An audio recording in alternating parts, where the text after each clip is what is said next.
Que a luz do Espírito Santo possa iluminar a todos nós. Vamos falar hoje sobre o segundo mandamento. E antes disso, eu gostaria de relembrar que todos os mandamentos de Deus estão relacionados com o caráter de Deus e, por sua vez, estão relacionados com o nosso caráter também. Quando nós transgredimos os mandamentos de Deus, nosso caráter é afetado de uma maneira muito maior do que nós pensamos. Então, em outras palavras, a desobediência aos mandamentos de Deus danifica o nosso caráter, faz mal para o nosso caráter, estraga o nosso caráter, ok? Então, o segundo mandamento diz assim: não farás para ti imagens de escultura. Então, Deus proibiu claramente a adoração às imagens de escultura. Ele diz: não adorarás, não as adorarás, não se curvarás diante delas, etc. Então, fica muito claro que não se deve prestar culto a imagens de escultura. Muita gente, né, no caso, nosso país é católico, vários católicos com quem eu já conversei, falaram assim: não, isso é como ter uma foto de uma pessoa que você ama na sua casa, nós não adoramos. Adoram sim, se prostram sim. Você vai à Igreja da Penha, por exemplo, que é a mais próxima daqui, tem lá um lugar para a pessoa se ajoelhar diante da imagem de Maria, de Nossa Senhora da Aparecida, tem a imagem para se dobrar diante de Cristo na cruz, tem um lugar para se dobrar diante de um outro Cristo morto.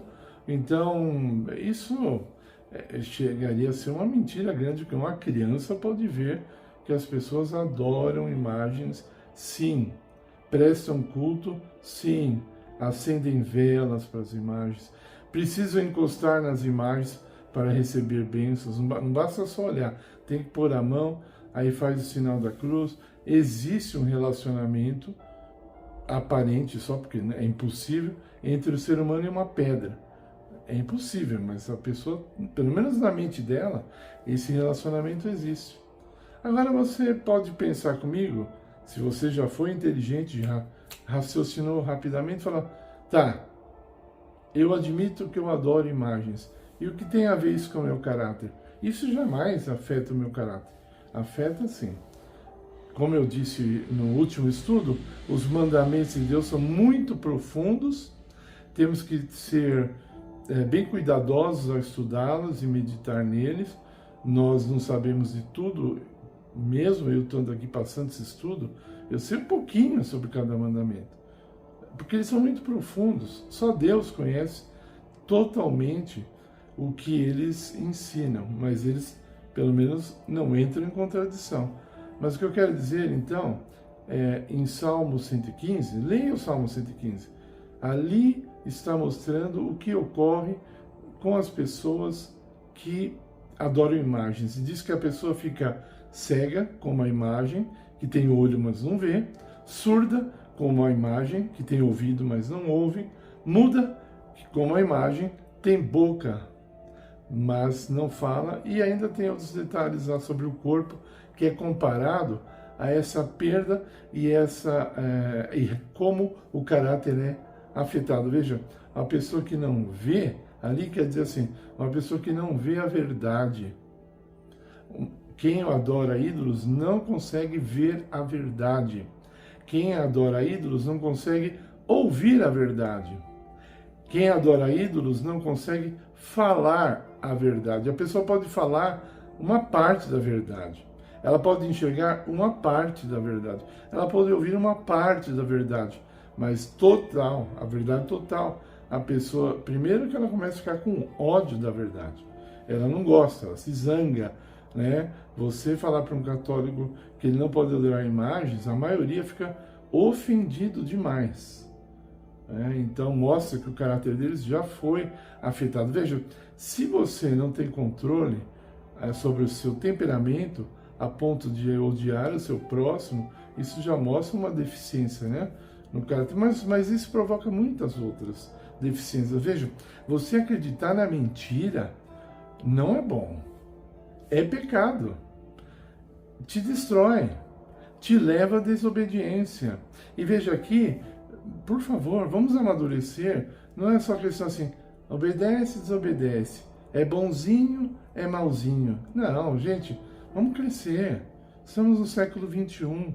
Deus derramando bênçãos espirituais enormes. Deus se revelando como nunca antes. Deus iluminando como nunca antes. Deus está aproveitando. Quando nós falamos assim que nós estamos no fim, Deus, então, Ele vai iluminar a terra mais, o máximo que Ele puder, para que as pessoas vejam a verdade logo, antes que o mundo se acabe, antes que Jesus volte e coloque um fim em toda essa história. Então Deus está falando, abandone os ídolos, porque eles afetam teu caráter.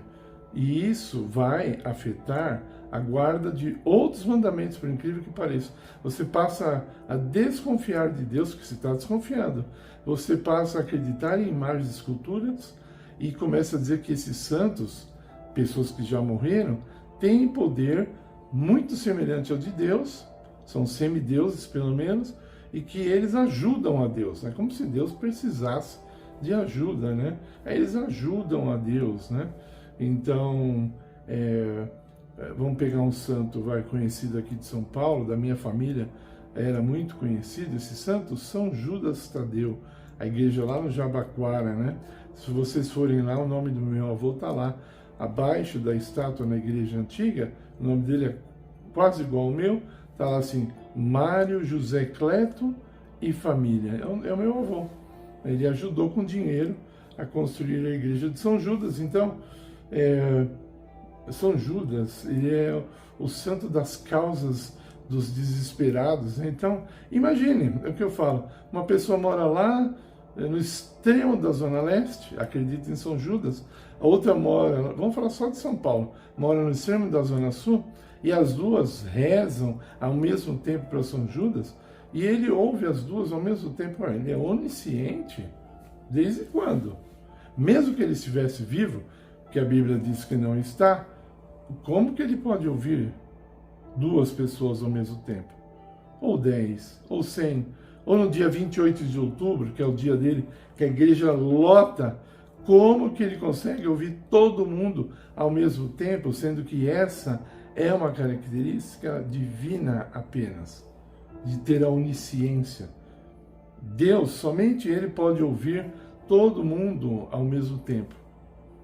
Esse é um tema já assim, que poderia ser paralelo e profundo, não vamos tratar agora, mas já deu para entender. A outra parte importante, quando nós temos um relacionamento com Deus, de monogamia, ou seja, Deus é o nosso único Salvador, é o nosso único Deus, como falou no primeiro mandamento. Então, quando nós adoramos outros deuses, nos envolvemos com outros deuses, seria um adultério espiritual. Seria como se uma esposa tivesse relações sexuais com um homem, que não é o marido dela, na frente do marido dela. Você acha que o marido dela, se for uma pessoa normal da cabeça, vai gostar? Mesmo sendo ele ateu, ele vai gostar. Sabe que o nosso mundo está tão corrompido que tem maridos que pagam para garotos de programa terem relações sexuais com suas esposas na frente deles.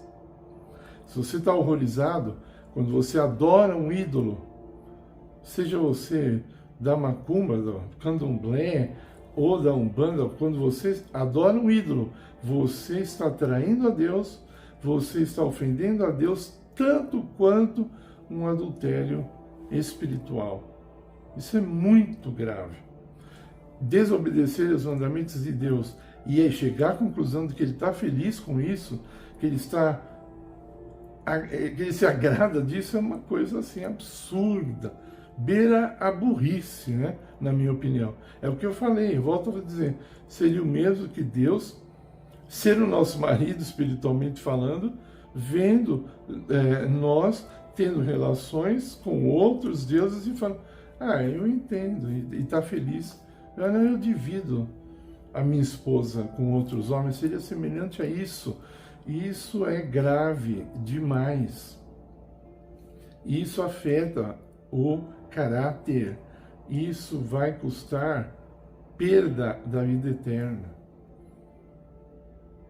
Veja, isso não é assim uma coisa arbitrária de Deus. Deus não está tirando de nós algo bom. Quando Deus fala para de adorar ídolos, Ele não está dizendo eu vou tirar uma coisa que você gosta para fazer você sofrer. Não, de forma alguma. Ele está nos dando liberdade. Até porque esses deuses não existem. Eles não existem, eles estão mortos. Já reparou que todos os ídolos que as pessoas adoram são de pessoas mortas? Vem desde o paganismo uma ideia de quando a pessoa morre, ela recebe superpoderes, né? Morre uma velhinha lá de 95 anos de idade, mal conseguia andar, coitadinha, e aí ela está no caixão. Se ela se mexe ali, aí sai todo mundo correndo do velório de medo. Por que tem esse medo? A velha viva era tão boazinha, uma coitadinha, e agora ela ganhou superpoderes, né? Virou um zumbi ou alguma coisa desse jeito? De forma alguma. Porém, os católicos vão além da Umbanda e do Candomblé. Eles fazem templos para essas imagens de escultura. Veja, sempre na história humana, um templo foi construído apenas para deuses. Os templos são construídos para que deuses sejam adorados. O faraó do Egito, ele era adorado. Os deuses de hoje recebem igrejas e eles são adorados. Quando você fala assim, essa é a igreja de São Judas, né? Esse é o templo de São Judas. Então não é o templo de Deus.